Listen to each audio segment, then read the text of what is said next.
La paracha de la semaine, c'est la paracha Ré. Voix. Qu'est-ce que Dieu voit et qu'il veut absolument que Israël puisse voir? Voix, regarde. Je donne devant vous aujourd'hui la bénédiction ou la malédiction. Ré anochi noten liflechem ayom brara ou klala. Ce sont là deux chemins avec des résultats qui sont totalement opposés. Soit tu empruntes la voie de l'obéissance et dans ce cas-là, tu vas développer la vie. Soit tu empruntes la voie de la désobéissance et dans ce cas-là, tu vas développer la mort. La première fois que le mot a été utilisé, c'est dans Bereshit 1, 4. Dieu vit que la lumière était bonne et Dieu sépara la lumière d'avec les ténèbres.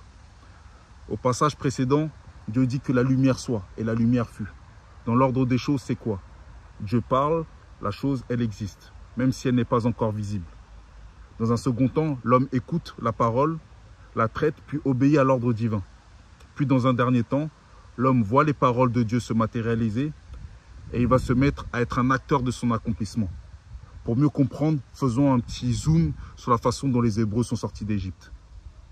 Hachem dit à Moshe de faire sortir le peuple pour qu'il vienne le servir dans le désert. Mais au départ, Moshe, il ne va pas croire. Il va falloir qu'il écoute, car il n'a pas encore la vision. Il faudra qu'il puisse voir les signes pour se mettre en marche. La main lépreuse, le bâton transformé en serpent, Aaron qui vient l'aider. Puis c'est autour du peuple, qui lui aussi ne voit pas, avec ses yeux spirituels, ce que Moshe est en train de lui annoncer de la part de l'Éternel. Donc ce qui va être important de comprendre, c'est quoi?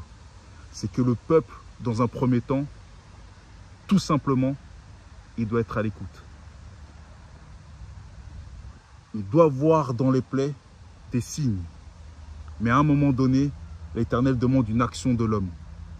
Donc, c'est à ce moment-là qu'il va leur demander de faire Pessar. Il va leur demander d'égorger l'agneau afin que les premiers-nés puissent continuer à vivre.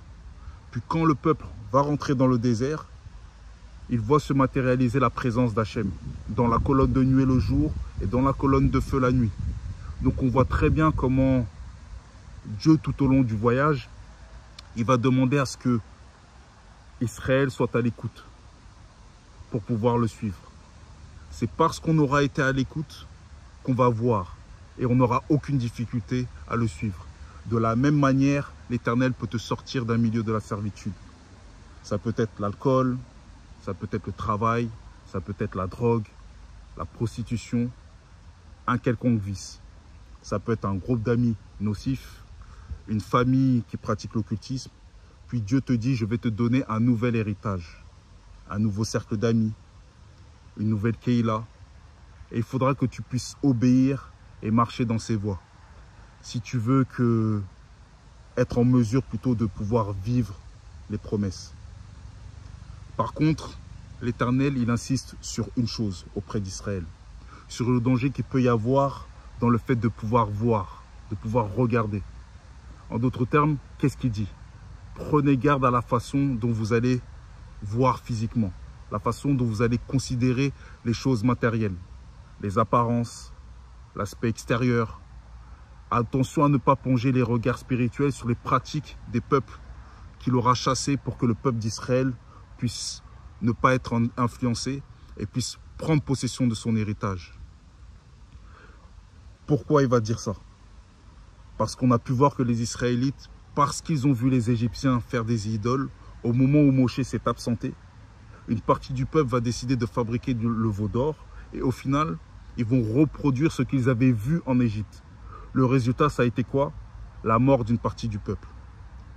Pourquoi Moshe va renouveler ses paroles à la nouvelle génération et insiste sur ça? C'est parce que l'écoute, la fidélité et l'obéissance sont indispensables pour fixer la limite entre adorer le Dieu d'Abraham, d'Israël et de Jacob, qui est un Dieu invisible, et le fait de fabriquer une image, ce qui reviendrait à pratiquer l'idolâtrie. Dieu met en garde le peuple contre ce qu'il voit de peur que, en commettant l'idolâtrie, de la même manière que les peuples qu'il a chassés,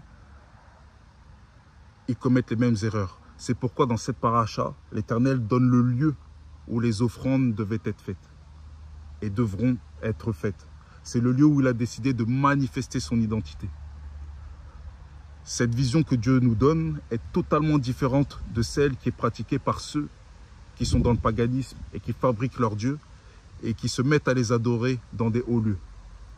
Le Seigneur nous demande de voir spirituellement la finalité, les fruits à l'issue de chaque chemin qu'il met et qu'il place devant nous et qu'il a placé devant le peuple d'Israël.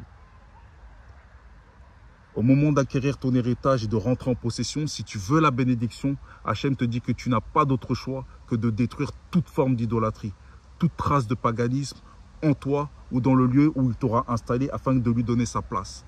En clair, l'Éternel te dit d'être sans pitié avec le mal. Parce qu'il est Kadosh, et il te demande d'être Kadosh, de ne pas avoir les mêmes pratiques que les peuples idolâtres. Et ça, c'est très important.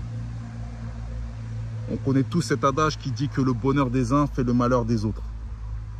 Quand tu rentres en possession de ton héritage, quand Israël va entrer en possession de son héritage, sache que tu deviens alors un instrument de jugement entre les mains d'Hachem, par l'obéissance aux mitzvot, aux commandements. Le fait de vivre la bénédiction montre à ceux qui désobéissent qu'ils sont dans la malédiction. Donc quand tu rentres dans l'héritage que l'Éternel t'a donné, tu es dans l'obligation d'appliquer les mitzvot, les roukot et tout ce qu'il en suit. Tout ce qu'on a comme prémisse doit être offert à l'Éternel en signe d'amour parce qu'il nous le demande. C'est ce qu'il a demandé à Israël et c'est ce qu'il demande toujours à Israël. Et il demande que toute offrande soit faite dans l'espace qu'il aura choisi, de la façon dont il aura choisi, pour rappeler que c'est lui qui a donné. Et l'on doit prendre plaisir à se réjouir devant lui, car c'est lui qui prend plaisir à nous faire du bien. Par exemple, il va te donner un travail. Est-ce que tu vas lui donner ton premier salaire, la dîme? Est-ce que tu vas lui donner ton premier fils, si tu as des enfants? À l'époque de Moshe, Dieu résidait dans le Mishkan, au milieu du peuple, et il prévient la seconde génération qui est née dans les miracles, qui n'a pas vécu la sortie d'Égypte, qui va prendre possession de son héritage et qui va se choisir un lieu pour l'adorer. Car c'est en ce lieu où il aura décidé de faire résider son nom, son Shem. Et à aucun moment dans la Torah, en tout cas, il n'est mentionné Yerushalayim sur les premiers livres. Même si nous savons que c'est la ville du grand roi, et on voit que c'est ce qu'il y a de plus important même que la bâtisse en elle-même, c'est le nom d'Hachem. Car c'est le nom qui sanctifie le lieu où il se trouve. Et c'est le nom d'Hachem qui va sanctifier le lieu où il va décider de faire résider son nom. La question que l'on peut se poser aujourd'hui, c'est où réside le nom de l'Éternel pour que notre culte lui soit agréable. On voit dans cette paracha que si une abomination était faite dans une des villes d'Israël, elle devait être vérifiée, elle devait être détruite par le feu. Yeshua dira à la Samaritaine, vous vous adorez sur le mont Garizim, comme à l'époque de la sortie de Mitzraïm. Mais nous, les Judéens, nous adorons à Yerushalayim, conformément aux Écritures. Pourtant, on sait ce qu'il va dire à ces Talmidim, qui vont l'interpeller sur le second temple. Ce qui est terrible, c'est la façon dont Yeshua va leur répondre. Il leur dira qu'il ne restera pas pierre sur pierre, qu'il ne soit renversé. Et on sait que la ville de Yerushalayim a été détruite par le feu, par les armées de Titus. Il dira, il va rebâtir le temple en 3 jours, ce même temple, le second temple. Il assimilera le temple à son propre corps. Il montrera ainsi que en lui réside le nom de Dieu. Lors du second temple, le Sanhédrin n'a pas écouté les Écritures et la parole pour comprendre ce qui se passait. Quand tu arrives à un endroit ou dans un endroit que l'Éternel t'a donné en héritage, en conclusion, l'Éternel peut te demander de détruire ou supprimer tout ce que ton prédécesseur faisait de mal. Tout ce qui a connotation avec le mal et qui avait été fait afin de détruire la mémoire du mal. Dieu met devant la malédiction, Dieu met devant nous la bénédiction et la malédiction et il nous met face à nos responsabilités. De la même manière qu'il a mis les Bnei Israël face à leurs responsabilités au moment de la sortie d'Égypte. Il a donné le libre arbitre, donc si on ne l'écoute pas et qu'on ne voit pas les signes qu'il met devant nous, et que l'on sort de ces voies pour créer nos propres voies, nos yeux verront s'accomplir que la malédiction. Par contre, si nous obéissons, nous développerons la bénédiction et la vie. Dès lors que tu sers Dieu dans l'obéissance, tu verras des choses que d'autres ne voient pas. Par exemple, Élisée, dans 2 Rois 6,16, il dit à son serviteur, alors qu'il est encerclé par les armées syriennes, « Ceux qui sont avec nous sont plus nombreux que ceux qui sont contre nous. » Parce que lui voyait spirituellement la délivrance et donc la vie. Là où son serviteur ne voyait comme issue que la mort. Il a fallu que Élisée prie pour que Dieu ouvre la vue à son serviteur et qu'il puisse voir. Et ici, le mot qui va être utilisé, c'est également « ré ». Vois, regarde. Vois avec les yeux spirituels que nous ne sommes pas seuls. Plus on avance avec Hachem, plus on avance dans la Torah, plus l'on se rend compte que la parole de Dieu, elle est binaire. Pas de demi-mesure. Pas de possibilité d'être tiède. C'est soit tu es chaud, soit tu es froid.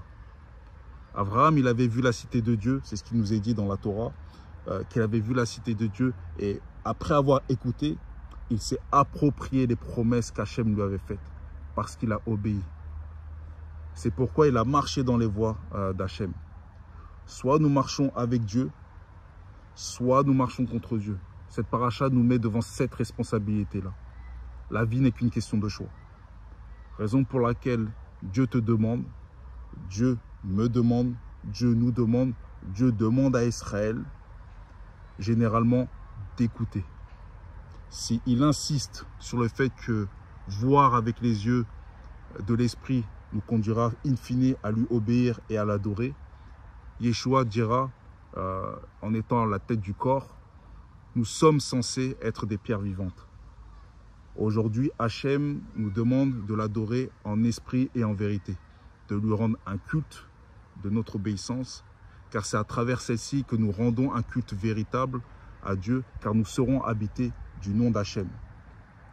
Je terminerai par ça. Dans Apocalypse 3,12, il est écrit, et il est dit de la part de Yeshua, « Celui qui vaincra, je ferai de lui une colonne dans le temple de mon Dieu, et il n'en sortira plus. J'écrirai sur lui le nom de mon Dieu, la ville de mon Dieu, et mon nom nouveau. » Shabbat Shalom.